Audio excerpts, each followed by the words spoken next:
Welcome back to the deep dive. If you've ever wondered how the websites and platforms you use every day manage to make money, the real strategic money well, today we are diving deep into their most important metric. Mhm. We're talking about the secret weapon, really, that separates smart revenue strategies from platforms just, running on fumes, effective cost per mil, or eCPM. That's exactly right. And look, this isn't just another advertising buzzword you hear thrown around.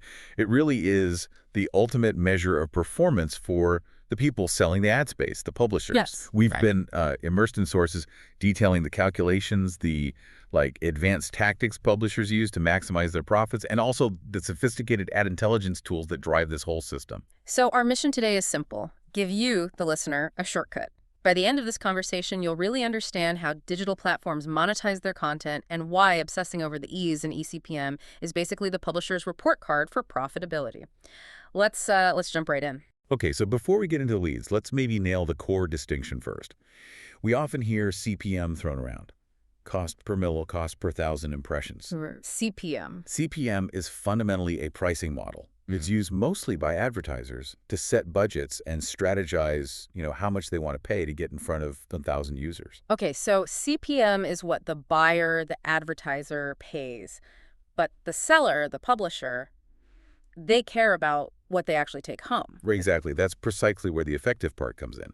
eCPM shows the total actual revenue generated per 1,000 impressions served. Ah, okay. So even if a publisher sells inventory using different models, like, say, cost per click or cost per engagement, eCPM gives them this normalized universal measure of profitability. It's how they figure out if they're actually, winning. That makes it incredibly powerful then. It standardizes performance across everything they do. It doesn't matter if you sold the ad space via a direct deal or some complicated auction. The eCPM tells you the true yield. It really is the bottom line. It lets you do an apples-to-apples comparison of different campaign types, different ad placements. Without that kind of normalized revenue figure, publishers are just flying blind. Yeah, they can't adjust their strategy, can't optimize. Exactly. So, okay, let's make this real. We need to crunch the numbers. For any publishers listening, how exactly do you arrive at that effective profitability figure? What's the actual calculation? The calculation itself is pretty straightforward, actually. You just take the total ad revenue earned, Okay. divided by the total number of ad impressions served, Right. and then multiply that resulting number by 1,000. Okay, simple enough. Can you give us a tangible example? Maybe from the source material, just so we can see the stakes involved? Sure. Let's picture a publisher who runs a campaign, and it nets them $1,000 in total revenue. Nice round number. Okay, $1,000. Now, if they got that revenue from, say, 200,000 impressions, Right. calculation just $1,000 divided by 200,000, Yeah. which equals 0.005. Then you multiply that by 1,000, and bam, the eCPM is $5. $5. So that means for every 1,000 times an ad was seen on their site or app, the publisher made $5. Exactly, $5 per mil. Wow. Okay, so that small number, $5, that's the ultimate management tool then. If that publisher can somehow figure out a way through strategy or tech to raise that $5 to maybe $7, their whole revenue structure dramatically shifts. Absolutely. But it's definitely not easy. Right, which is where it gets really interesting. How do publishers actively boost that eCPM? We've got 4 major tactics from the sources. What's maybe the biggest technological lever they pull these days? The most sophisticated lever is definitely header bidding. It's a big one. See, for years, ad requests were managed through this kind of slow process, often called the waterfall or mediation chain. Waterfall. Yeah, I've heard that. Right. So the request went to one ad network, Right. and if they didn't buy it or didn't meet the price, it sort of trickled down to the next one and then the next. It was pretty inefficient. The publisher was basically just selling leftovers at that point.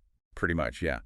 Header bidding completely revolutionized this. It allows the publisher to accept bids for that ad inventory from multiple ad exchanges and networks simultaneously. Whoa, simultaneously. Yeah, often within milliseconds, sometimes before the page even fully loads for the user. That sounds like some kind of silent, super high-speed auction happening behind the scenes. That's exactly what it is. By forcing all this simultaneous competition, basically every single ad impression gets sold closer to its highest possible market price. Ah, okay. This drastically increases the average cost advertisers are willing to pay, which results in a significantly higher eCPM for the publisher. It's really a pure application of supply and demand leverage, just supercharged with tech. Okay, wait though. If you're running multiple real-time auctions on every single page load, Doesn't that run directly counter to like fast page speeds? That must put huge pressure on their technical infrastructure, no? That is absolutely the trade-off. You're constantly balancing that revenue maximization against the user experience. And actually, the technical complexity of header bidding leads directly into the third tactic we need to talk about, technical optimization. Okay, let's just hold that thought for 1 second. Hmm? Before we get to the tech fixes, let's cover the second tactic, which feels a bit more straightforward: presentation, strategic ad placement, and selection. Where you put the ad must matter just as much as how you sell it, surely. Oh, absolutely. You know the old saying in real estate, location, location, location? Yeah. Same thing applies to ad inventory. Publishers strategically place ads above the fold. Yeah, That means visible without the user having to scroll down. right. Instantly visible. Exactly. And ads placed there command premium prices simply because viewability is almost guaranteed. Makes sense. If it's guaranteed to be seen, the price goes up. Simple enough. But what about the types of ads? I mean, not all ad formats are created equal for revenue generation, are they? No, definitely not. Publishers will prioritize high-impact formats because, well, they tend to deliver better engagement, which then justifies a higher price point for the advertiser. Okay, like what? Two key examples are interstitial ads and native advertising. Okay, interstitials, we all know those, right? That full screen pop-up or break you see between page views or maybe during an app transition, they can be pretty intrusive sometimes. They can be, yes. Some might call them a necessary evil that helps fund the platform. Hmm. But because they command like 100% user attention for that brief moment, they drive massive engagement rates Ah. and subsequently a much higher eCPM. Native advertising, on the other hand, is designed to be more subtle. It's integrated into the content flow, makes it feel less jarring. Less like an ad. Exactly. And that often leads to higher click-through or conversion rates. This perceived quality, this better integration, it also boosts the price a publisher can charge. Okay, so we've got the high-speed auction with header bidding, and then the careful strategic placement of these high-impact ads. Now let's circle back to that technical challenge you mentioned. If these complex tactics like header bidding slow down the site, the user gets frustrated, maybe leaves, and surely the eCPM drops anyway. How do publishers fight that? That's where technical optimization becomes absolutely critical. This is kind of the invisible infrastructure battle happening constantly. Publishers have to relentlessly focus on page loading times. Okay. Faster sites just enhance the viewability of ads. I mean, the quicker the ad loads, the more likely the user actually sees it before scrolling or clicking away.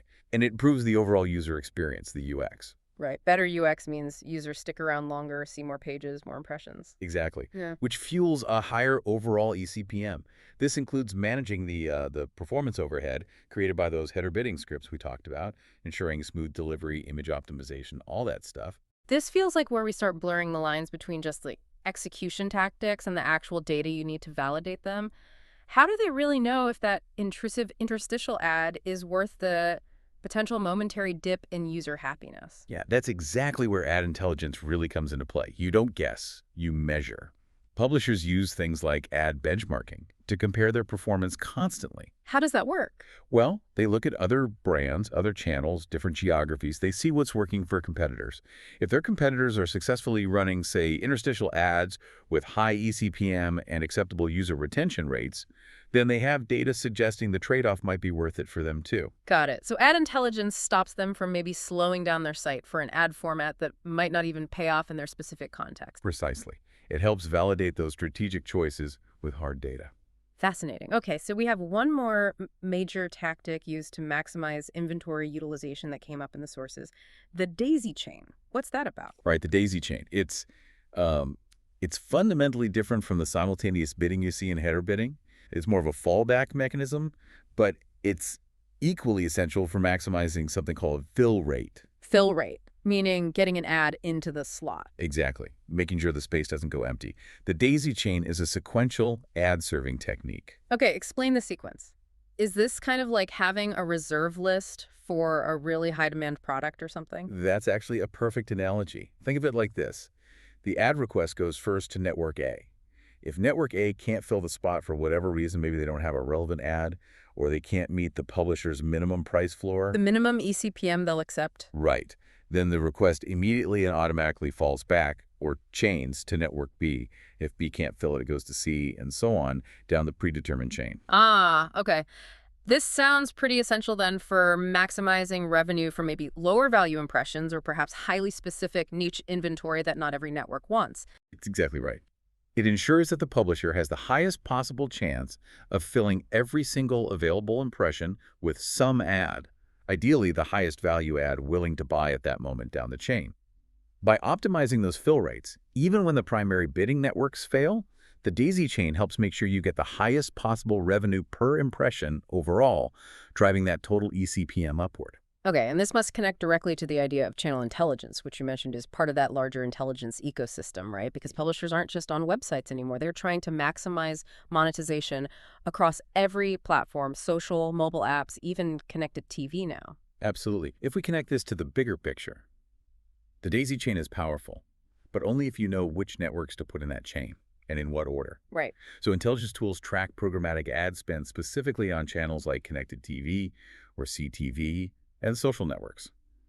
That data tells the publisher something like, hey, this network is aggressively spending on CTV inventory right now. Maybe they should be higher up your daisy chain for video ads. I see. So the intelligence solutions are really the tools used to achieve that optimized performance for all these specific tactics we've discussed. They guide the cross-channel media strategy. They help them prove ROI on their efforts. And they allow for smarter budget planning because you can actually see what creatives, what placements, what conversion metrics are working best for leading competitors in your space. eCPM is the result metric. It's the proof of profitability.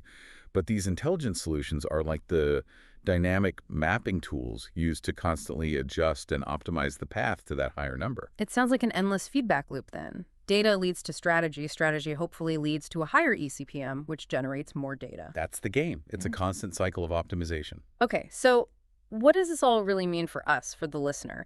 We've seen that eCPM is this critical measure of profitability in what is clearly an incredibly competitive digital ecosystem. And that profitability, it isn't just luck. It's driven by really sophisticated data-backed tactics like leveraging header bidding for competition, ensuring strategic placement of impactful ads, defending page speeds through technical optimization, and using the daisy chain to guarantee those fill rates. Yeah, publishers are really in this relentless data-driven battle to, frankly, squeeze every last cent out of every 1,000 views they serve.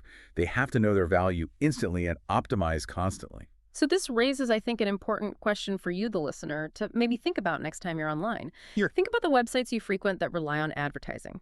When you encounter an ad that feels perhaps perfectly placed, maybe it's a native ad that fits flawlessly into the content flow, maybe an interstitial ad that actually loads quickly between sections, consider not just the advertiser's goal, what they paid, their CPM, but the publisher's successful strategy to boost their revenue, their eCPM. What elements of the ad experience that you see?